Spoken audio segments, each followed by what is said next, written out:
Hi everyone, Orb Gang here. Orb Gang! The internet's busiest music nerd.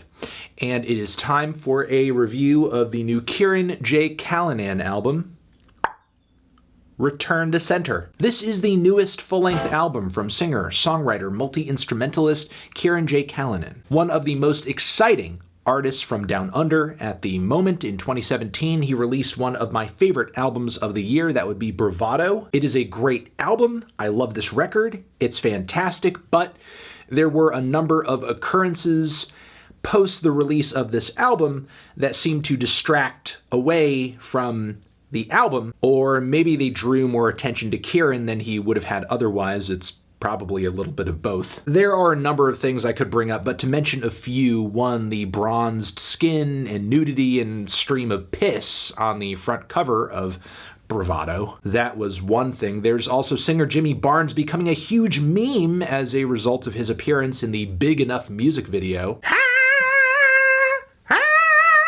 There was also a quick flash of everything that was under Kirin's kilt that he was wearing at the Aria's Music Awards ceremony, which sent Kirin to court. He ended up getting off on a good behavior bond toward the start of last year. I gotta admit, Kirin's existence and the way people react to it stirs up all kinds of feelings in me. What about it do people not get? Through the lens of Iggy Pop and David Bowie and punk rock and gender-bent new wavers, isn't everything Kirin's doing in his art, both musically and visually, pretty well established at this point? Furthermore, isn't it clear, especially in Kirin's early work, that his explorations of gender are exposing just how performative some elements of our sexuality are? Isn't the title track of his 2013 album Embracism a pretty bold take on violent, toxic masculinity? And the song Big Enough, which by many is perceived as being like a meme anthem, is literally a track about bringing together all peoples globally, saying we can live in harmony, the world is big enough for all of us. Islam, Christianity, Judaism!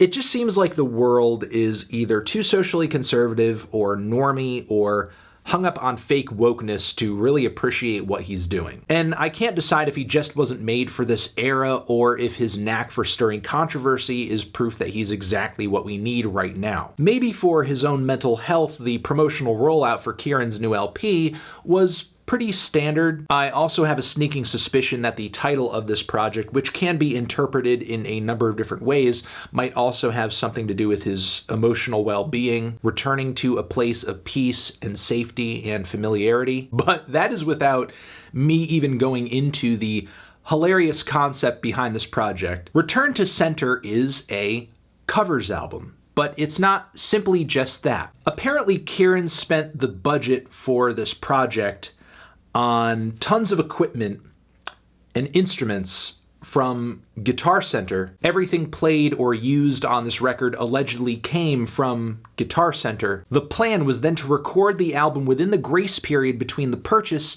and the end of the return policy, so then he would get a full refund for all of the instruments he purchased for the record, and that's exactly what he did. Everything on this album was literally returned to center. And I think that definitely impacts the sound of this record in a few ways. For sure, instrumentally, this thing is not nearly as lavish as anything off of Bravado. Return to Center is certainly not as loud or as dense or as experimental, but still this record presents a pretty fun, vibrant sound. And I think Kirin uses the very short amount of time allotted to him for this record to throw out in these performances what comes naturally to him, and that is sweet, sweet camp. The opening track, Life is Life, kicks off with these hilariously corny synth horns, playing out this fanfare passage as Kirin gears up for a celebratory and a grand rendition of a totally forgotten pop gem from a group called Opus, originally an Austrian pop act. And believe me, Kirin's version sounds nothing like the original, which is like a pop reggae flip from the 80s, which I guess isn't too weird when considering what groups like the Police were doing around this time. So Kirin does take a lot of wonderful liberties on this track, though it's not the case for every song here. For example, Kirin's renditions of Randy Newman's Pretty Boy as well as Ultravox's Vienna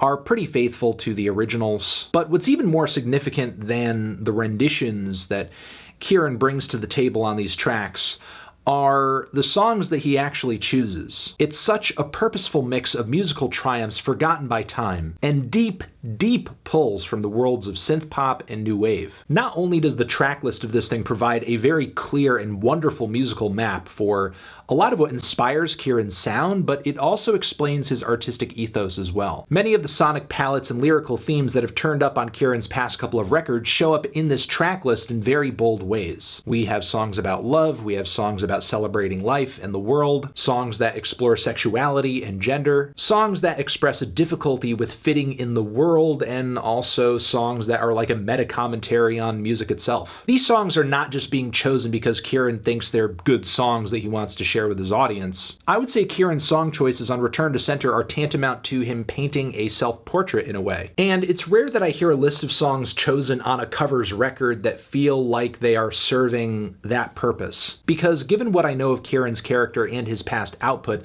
I would guess he deeply identifies with the narratives and themes of many of these songs. We first have the song The Homosexual. Given Kirin's outward appearance and the way he presents himself artistically, I'm not surprised he would cover a track about being attacked as gay just for being different. And not only talking about how that's eating away at your psyche, but also pointing out how that at its root is a result of society's insecurities around sexuality and a whole host of other things. There's also a very weird sub-narrative in this track of our protagonist essentially going on these sexual conquests as revenge against the men who label him and malign him. I also like the instrumental on this track. It's sleek, it's sexy, the finger-picked acoustic guitars are wonderful. The song Pretty Boy is very different in tone instrumentally with very somber pianos and understated vocals, but I'm seeing some common narrative themes in terms of being misunderstood, being in the midst of very violent surroundings. I really was wondering as the album continued just how much does Kirin see himself and see his own experience in these tracks. And I feel like that connection ended up being confirmed in his cover of Public Image Limited's Rise, the UK post-punk outfit's biggest single ever. And Kirin essentially uses this track to make a statement about the legal fallout past his little flashing endeavor. He laces into the track audio from numerous news broadcasts talking about